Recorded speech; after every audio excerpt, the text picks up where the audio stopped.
Most people don't have a time problem, they have a planning problem. I don't start my week with a to-do list. I start with outcomes.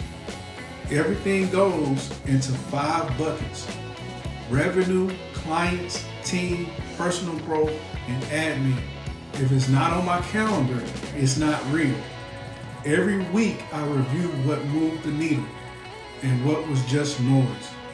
Before I say yes, I ask, does this increase revenue, leverage, or long-term value?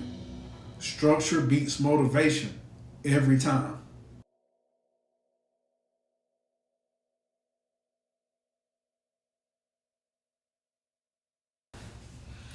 So why I plan this way? Most people think productivity is about just doing more. From my perspective, it's about doing the right things. Not only doing the right things, but in the right order. With the right systems. So this video is a behind the scenes look at how I plan my week as a financial professional. It's not for motivation, but for execution. So here's the framework. Here's the framework. Strategy before tactics.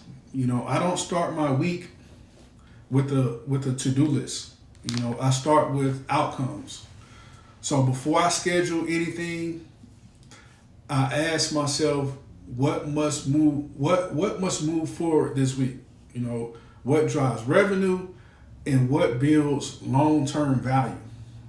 If a task doesn't connect to one of those, it's just noise in my opinion. So here are my 5 categories. My non-negotiable buckets are revenue activities, client service, and follow-up. Team development, personal development, and administration and compliance for the industry that I'm in. So everything I do fits into one of those 5 categories.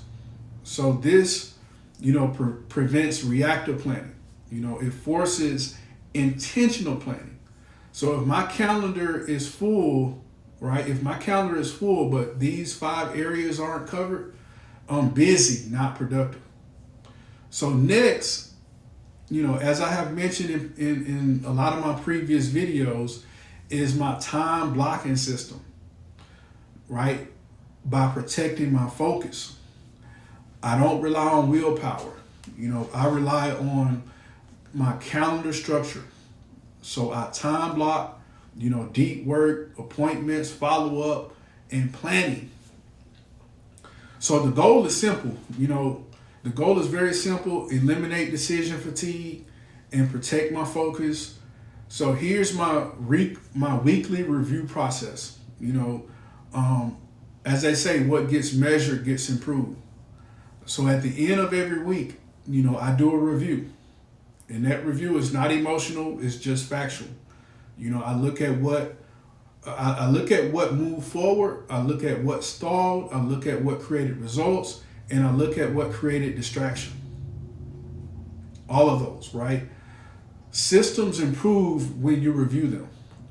That's the only way they improve, when you review them. And next, I take my decision into a filter. I use a simple filter before adding anything new. And my filter is this: does this increase revenue? Does it increase leverage? Or does it increase long-term value? If not, it's probably a no. Not because it's bad, but because focus is a limited resource. It's only so much focus we can have at one time. So this works. Predictable systems beats motivation 100% of the time. So this system works because it removes emotion from execution. So I don't wake up asking, what do I feel like doing? I don't ask that. I already decided that, right? That's how consistency is built. Not with inspiration, but with structure. So you don't need my exact system. but you do need a system.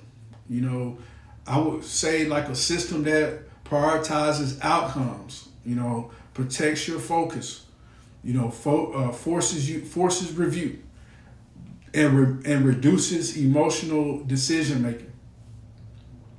Because in professional performance, structure is a competitive advantage. The most structured athlete is probably going to be the most structured team is probably going to be the most competitive team.